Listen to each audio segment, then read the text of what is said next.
Good morning class. आज की class में हम चैप्टर 21 पढ़ेंगे। 21 चैप्टर हमारा है use of near, behind and in front of. ये चैप्टर जो है ये हमारा लास्ट चैप्टर है। इसके पहले हमारा जो चैप्टर था इन ऑन अंडर वो हम लोग पढ़ चुके हैं। अभी जो है यही चैप्टर है जिसको हम लोग लास्ट चैप्टर बना करके पढ़ने जा रहे हैं। ये चैप्टर को पढ़ते समय हम लोगों को बहुत ध्यान से देखना है कि नियर क्या है, बिहाइंड क्या है, इन फ्रंट ऑफ क्या है। नियर मीन्स क्या होता है, बिहाइंड मीन्स क्या होता है और फ्रंट क्या है। तो नियर जो है वो जो हमारे पास होता है उसको हम नियर बोलते हैं। नियर का मतलब होता है पास। बिहाइंड का मतलब होता है पीछे। बिहाइंड का मतलब होता है पीछे और फ्रंट का मतलब होता है सामने। फ्रंट का मतलब होता है सामने। तो हम लोगों को नियर, बिहाइंड, इन, फ्रंट पढ़ना है। तो चलिए हम लोग स्टार्ट करते हैं इसको। यहाँ पे देखिए, पहले तो आप ये पिक्चर देखेंगे। इस पिक्चर में जो है हम लोगों को बस दिखाई दे रही है और बस के पास ये कैट है। तो ये बस और कैट की दूरी जो है कितनी है ये हम इस सेंटेंस के हिसाब से देखेंगे। पढ़िए इसको। THE, cat, the cat, is NEAR, near, THE, BUS, bus. The cat is near the bus, यानी यह कैट जो है वह बस के करीब है, पास है। नियर यानी पास है। तो ये बस के पास कौन है? कैट है। The cat is near the bus. Next है हमारा the, THE, the, BOY, boy, IS BEHIND, behind, BEHIND, behind, THE, the, BUS, bus. The boy is behind the bus. Picture देखिए यहाँ पे, ये बस का जो है बैक पोर्शन है, पीछे का हिस्सा है और पीछे जो है कौन है? बॉय है, यानी बॉय इस बस के पीछे है। तो क्या लिखा है? The boy is behind the bus.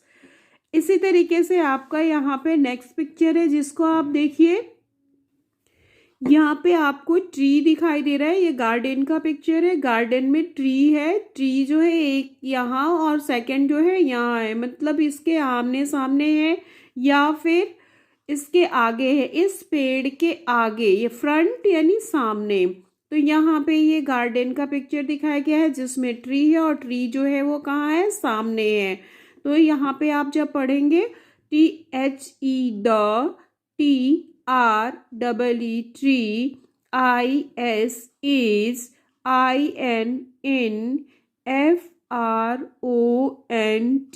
FRONT, front, of, THE, the, TREE, tree. The tree is in front of the tree. वह पेड़ जो है उस पेड़ के सामने है। वह पेड़ जो है उस पेड़ के सामने है। नेक्स्ट हमारा है, यहाँ पे देखिए एक क्लासरूम शो कर रहा है और इस क्लासरूम में आपका जो है ब्लैक बोर्ड, चेयर, टेबल, सारी चीज़ें दिखाई दे रही हैं। इसका हम लोग सेंटेंस पढ़ते हैं। BLACK, black, BOARD, board. ये स्पेलिंग आपको बड़ा दिखाई देगा तो आप इसको टुकड़े में बदल दीजिएगा। पढ़ने का सेंस टुकड़े में बदल देंगे। जैसे BLACK, ब्लैक, BOARD, बोर्ड। इन दोनों को अलग कर दीजिएगा। Black board, IN FRONT, front, OF, of, THE, the, TABLES. Blackboard is in front of the TABLES tables. Blackboard जो है वह किसके सामने है? उस टेबल के सामने है। ब्लैकबोर्ड जो है वो कहाँ है? टेबल के सामने है। तो ब्लैक बोर्ड चूंकि बड़ा वर्ड्स है तो इसको आप दो टुकड़े में बांट देंगे। हमने जैसा आपको बताया है, ब्लैक को अलग कर दीजिएगा, बोर्ड को अलग कर दीजिएगा। जिससे आपको पढ़ने में आसानी होगी। नेक्स्ट हमारा लास्ट सेंटेंस है इसका, THE the, CAR car, ISS BEHIND behind, THE the BUS bus, the car is behind the bus, BEHIND इसको दो हिस्से में पढ़े, BEHIND, फिर एक से एक वर्ड कंप्लीट होगा, BEHIND, पूरे 6 लेटर को एक साथ पढ़ेंगे तो ये आपको बड़ा महसूस होगा। जैसे BEHIND इतना लंबा आप ना पढ़ के इसको 3 में कन्वर्ट कर दे, BEHIND behind the bus, the car is behind the bus, car जो है वो कहाँ पे है, बिहाइंड द बस यानी बस के पीछे है, कार कहाँ पे है, बस के पीछे है। ये चैप्टर आपका जो है फ्रंट, बिहाइंड और नियर, नियर, बिहाइंड, फ्रंट, ये 3 हमको इसमें पढ़ना है। इस चैप्टर से आप वर्ड मीनिंग भी करेंगे। वर्ड मीनिंग को मैं अंडरलाइन करवा रही हूँ, उसको आप ध्यान से देखिए।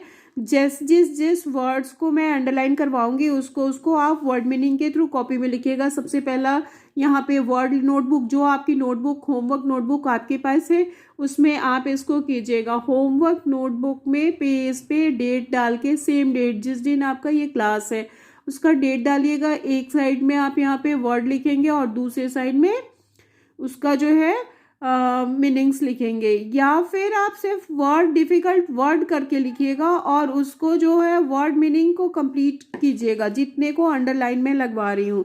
जैसे यहाँ पे है THE द, BEHIND बिहाइंड, फिर यहाँ पे आपका है नियर, यहाँ पे आपका है ट्री, जिसको मैं अंडरलाइन करवा रही हूँ उसको आपको अपनी कॉपी में करना है, फ्रंट। फिर आपका यहाँ पे ब्लैक बोर्ड को एक में लिखेंगे, लेकिन पढ़ने का सेंस आपका जो होगा इसको 2 वर्ड में पढ़िएगा, पहला जो है ब्लैक, दूसरा बोर्ड। फिर आपका है टेबल, यहाँ पे जितने अंडरलाइन मैंने किए हैं उन सारे अंडरलाइंस को जो है आपको अपनी कॉपी में लिखना है। वर्ड्स आप लिखिए, मीनिंग्स तो आप इसके द्वारा जान ही गए होंगे कि बिहाइंड का मतलब क्या है, टेबल का मतलब क्या है, ट्री का मतलब क्या है, फिर उसी हिसाब से फ्रंट किसको कहते हैं, नियर किसको कहते हैं। तो ये सारी चीज़, जैसे नियर जो है वो पास की चीज़ों के लिए होता है, नियर मीन्स होता है पास, फ्रंट मीन्स होता है सामने, और बिहाइंड मीन्स होता है पीछे। फिर टेबल आपका और चेयर, ब्लैक बोर्ड, ये सारी चीज़ें तो नॉर्मल है जिसको आप जानते हैं, जो आप स्कूल आते समय क्लासरूम में भी देखते हैं। तो ये जो हमने अंडरलाइन लगवाया है उस अंडरलाइन को आप ध्यान से अपने जितने वर्ड्स हैं उनको आराम से अपनी होमवर्क नोटबुक्स में कीजिएगा और फिर आप उसको कई राउंड पढ़िएगा। कम से कम 1 वर्ड को 3 टाइम्स पढ़िए और 3 टाइम्स लिखिए। जैसे मान लीजिए अगर आप सिर्फ वर्ड लिख रहे हैं, आपको वर्ड मीनिंग लिखना है, वर्ड मीनिंग के लिए मान लीजिए अगर आप मीनिंग नहीं लिखेंगे, वर्ड से सिर्फ लिख रहे हैं और उसको लर्न कर रहे हैं, तो 1 टाइम लिखने के बाद यहाँ पे जैसे मान लीजिए आपने लिखा है कि नियर, तो नियर को आप 3 टाइम्स लिखिए, नियर नियर नियर नियर, तो ये कुल मिला के आपका 4। 1 टाइम तो आप इसको लिखेंगे अपनी नोटबुक्स में सबसे पहली रो में 1 टाइम। जैसे मान लीजिए आपने लिख लिया नियर, द, बिहाइंड, फिर ऐसे ही फ्रंट, ट्री, ये सब 1 टाइम आपने ऐसे 1 2 3 4 सीक्वेंस देके लिख लिया। उसके जस्ट बाद वाले चाहे तो आप उसमें ब्लॉक बना लीजिए 1 2 3। तो एक तो आपने पहले जब सारे एक साथ लिखे और दूसरे में यहाँ फिर यहाँ फिर यहाँ, तो ऐसे करके 3 टाइम्स आप लिखेंगे। आपके 3 टाइम लिखने के सेंस से आप जो है उसे लर्न भी कर पाएंगे और समझ भी पाएंगे कि आपका ये वर्ड क्या है और इसका मतलब क्या है। तो ये जो है आपकी आज की क्लास यहीं पे समाप्त हो रही है। नेक्स्ट क्लास जब हमारी होगी तो उम्मीद है कि हमारे स्कूल ओपन हो गए रहेंगे, बट अगर ओपन नहीं होते हैं तो इसका जो पीछे एक्सरसाइज दिया हुआ है क्वेश्चन आंसर के थ्रू, उसको मैं आपको नेक्स्ट क्लास में कराऊंगी। तब तक के लिए गुड डे।